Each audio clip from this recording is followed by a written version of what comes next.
तो संभल में, मथुरा में आपका काम चालू रहेगा, मंदिर वहाँ मैं क्या कह रहा हूँ ना, संभल में सच सामने आना चाहिए जी।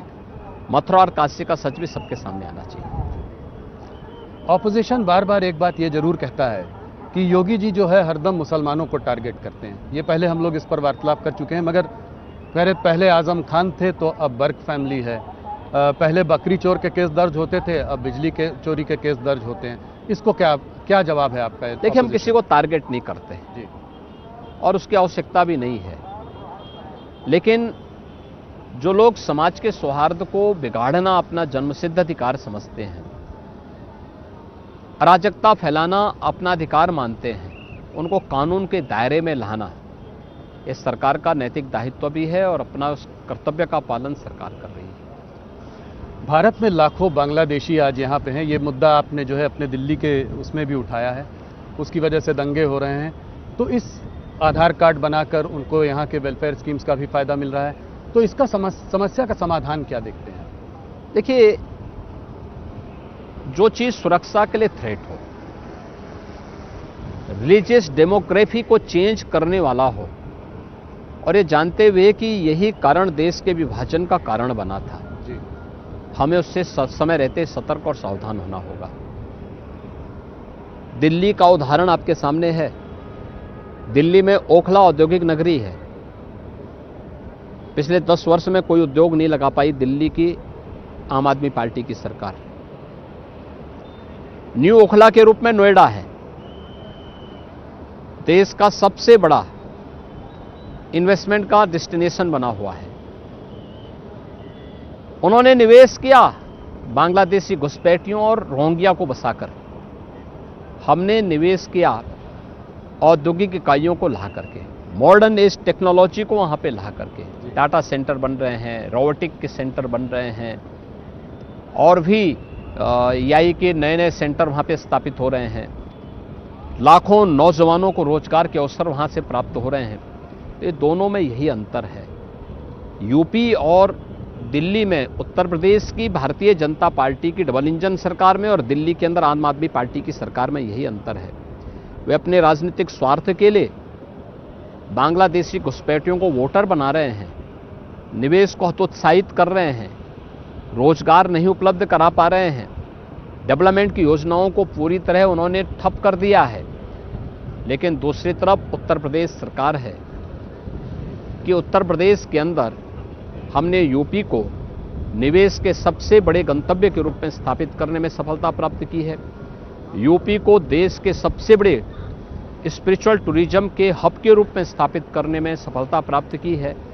देश के अंदर सबसे अधिक रोजगार दे करके यूपी के युवाओं के हाथों को काम देने में सफलता प्राप्त की है, और देश के अंदर इंफ्रास्ट्रक्चर का एक मॉडल यूपी के अंदर हम लोगों ने खड़े करने में सफलता प्राप्त की है।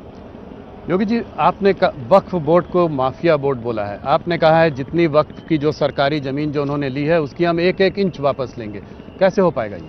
देखिए, हुआ है, हो रहा है। मुझे ये बात तब कहनी पड़ी जब अयोध्या के लिए, काशी के लिए, प्रयागराज के लिए, संभल के लिए, हर एक जगह के लिए उनके दावे आने लग गए कि ये तो वक्फ की लैंड है। तो फिर मैंने पुराने राजस्व रिकॉर्ड टटोलने शुरू किए, और राजस्व रिकॉर्ड टटोलने के बाद जो चीज़ें सामने आई उसका परिणाम हमारे सामने है। हम लोग देखने में सफल हुए कि इनके दावे गलत थे, इसलिए हमने कहा कि वक्फ बोर्ड को कोई माफिया बोर्ड मत बनाओ, अन्यथा यूपी का माफिया टास्क फोर्स इस पे कार्रवाई करना प्रारंभ कर देगा।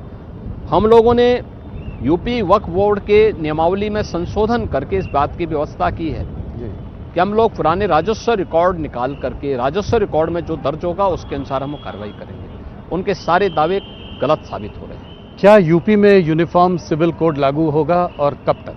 यूपी की कार्य पद्धति से कहीं आपको लगता है कि यूनिफॉर्म सिविल कोड नहीं है? आप कह रहे हैं कि ऑलरेडी लागू हो चुका है। ये ऑलरेडी लागू है। सुप्रीम कोर्ट की आपको पिछले आपके कार्यकाल में आपको बुलडोजर बाबा का वो मिला। लोगों को उम्मीद थी कि जब कभी जस्टिस नहीं मिल पाती है तो इस तरीके से उनको जस्टिस मिलती है, और आपको उन्होंने प्यार से बुलडोजर बाबा बुलाया। अब सुप्रीम कोर्ट की गाइडलाइंस आई हैं नेशन वाइड जो है, जो कि लागू हैं, तो ऑपोजिशन कह रही है कि अब बुलडोजर टेरर और जंगल राज यूपी में खत्म हो जाएगा। तो तो क्या देखिए, करेंगे यूपी बुलडोजर में बाबा? यूपी में जंगल राज पिछली सरकारों में था। जी। यूपी में 2017 के बाद जो राज आया है वो राम राज्य है। सबको सुरक्षा, सबको सम्मान, सबको कल्याणकारी योजनाओं के साथ जोड़ना, सबको उसका अधिकार उपलब्ध कराना, ये यूपी के अंदर हुआ है। माननीय उच्चतम न्यायालय के आदेश के बाद हमारा काम आसान हुआ है। और आपने सुनवाई के दौरान इस चीज को देखा होगा कि उत्तर प्रदेश एकमात्र राज्य था जिसने जो गाइडलाइन माननीय उच्चतम न्यायालय के उन सबको फॉलो करते हुए ही अपनी कार्रवाई को आगे बढ़ाया है। और आज भी आप देख रहे होंगे हमारी कार्रवाई अनवरत रूप से गलत तत्वों के खिलाफ पूरी प्रक्रिया का पालन करते हुए कानून के दायरे में रहकर सभी कार्यक्रम आगे बढ़ रहे हैं। योगी जी, आपने यूपी को $1 ट्रिलियन इकोनॉमी बनाने का संकल्प लिया है। कब तक ये हो पाएगा? कोई कहता है 2027 आपने बोला, या 2030? एक तो ये कि कब तक होगा और कैसे होगा? 2029 की हम लोगों ने एक टाइमलाइन तय की है कि 2029 तक यूपी $1 ट्रिलियन की इकोनॉमी होगा। और उसके लिए कार्य योजनाएं बनाई जा चुकी हैं, बाकायदा उसको इम्प्लीमेंट किया जा रहा है। हमने पिछले 7-8 वर्ष के दौरान 3 से 3.5 वर्ष कोविड महामारी के बावजूद अपनी इकोनॉमी के दुगना से अधिक करने में सफलता प्राप्त की है। और मेरा ये मानना है कि हम लोग 2029 में इसको अचीव कर लेंगे। योगी जी, एक समय में मायावती जी बात करती थी कि उत्तर प्रदेश बहुत बड़ा प्रदेश है, यहाँ से 80 लोकसभा के एमपी जाते हैं। डिलिमिटेशन एक्सरसाइज के बाद मान लीजिए करीब 850 अगर सीट हुई तो यूपी की करीब 150 सीटें होंगी। तो क्या आपका क्या मत है कि ये बहुत बड़ा प्रदेश है? मायावती जी इसके टुकड़े करने की बात करती थी कि चार विभाजन होना चाहिए प्रदेश का। आप इसको कैसे देखते हैं? देखिए, यूपी अपने आप में यूपी है, इसकी पोटेंशियल है ये। और मुझे लगता है यूपी को यूनाइट रह करके ही अपने लक्ष्यों को प्राप्त करना चाहिए। और मुझे लगता है इसी में उसकी ताकत भी है, इसमें उसकी पहचान भी है, उसका सम्मान भी है। कुछ पर्सनल 2-4 सवाल आपसे हर बार पूछने की कोशिश करता हूँ, एक आध और। आप गढ़वाल यूनिवर्सिटी से बीएससी कर रहे थे मैथ्स में, उसके बाद आप एमएससी कर रहे थे, उसके बाद आपने अचानक से संन्यास ले लिया। ये कैसे हुआ? किसने इसको देखिए, प्रभावित पूर्व किया? जन्मों का प्रारब्ध होता है जी। ये ना मेरे बस में है ना आपके बस में है। जो विधाता ने लिख दिया वो होकर के रहेगा, और वही मेरे साथ भी हुआ है। तो आप कैसे आकर्षित हुए इसकी ओर? देखिए, मैं हमेशा व्यवहारिक जानकारी देने का पक्षधर रहा हूं।